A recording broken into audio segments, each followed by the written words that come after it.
நீ மறுபடியும் பிறந்தது எதனால?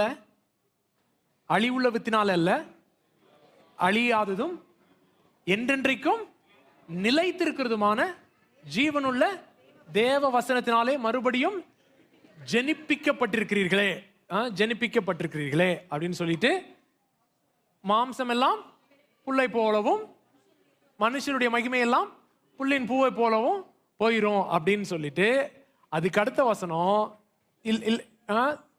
போட முடியலன்னா it's okay, just go ahead. அடுத்த வசனம் என்ன சொல்லுது? But the word of the Lord endures forever. நீ வார்த்தையினால பிறந்திருக்கிற, மாம்சம் எல்லாம் புல்ல போல போயிரும், ஆனா வார்த்தையினால பிறந்தவன் எப்பயுமே நிலைச்சிருப்பான். யூ see, இங்க பாரு, you are born again through the word of God. You are born again through the word of God. But all flesh is like grass and they are all gone. But the word through which you are born again will endure forever. And this is the word by the gospel that is preached to you.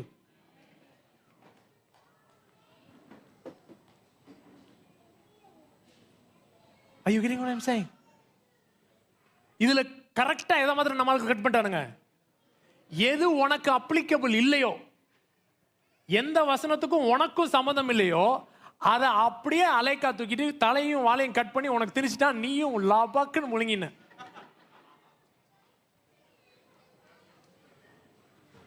புல்லு பூ புஷ்பம் புய் குய்.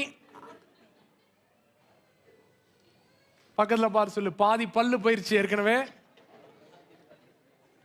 நீ இன்னும் புல்லு புல்லுன்னு இருந்தேனா என்ன ஆயிரும்? ஆனா சொல்லு, புல்லுக்கு எனக்கு சம்பந்தம் இல்லை sir. I've got nothing to do with the grass. நான் புல்லும் கிடையாது, I'm neither the grass, புல்லின் பூவும் கிடையாது, neither the flower of the grass. நான் I அழியாததும் am of the ஜீவன் உள்ளதும் the one that lives என்றென்றும் and abides forever. நிலை நிற்கிறதுமான வார்த்தையினாலே மறுபடியும் ஜெனிப்பிக்கப்பட்டிருக்கிறான். The seed has changed. விதை வித்து மாறி The இருக்கிறது. kind has changed. ரகம் மாறி இருக்கிறது. The race has changed. உங்களுடைய குலம் மாறி இருக்கிறது. There is no reason for you to struggle with what you are struggling. நீங்க போராடிட்டு இருக்க விஷயத்தோடு போராட வேண்டிய எந்தவித அவசியமும் இல்ல. You can shake off things. சில விஷயங்களை நீங்க உதறி போட முடியும். Like Paul, you can shake things off. பவுல போல உதறி தள்ளிட்டு வர முடியும். You need not spend next 20 years in heart healing. You can shake things off tonight if you want. அடுத்த 20 வருஷம் நீங்க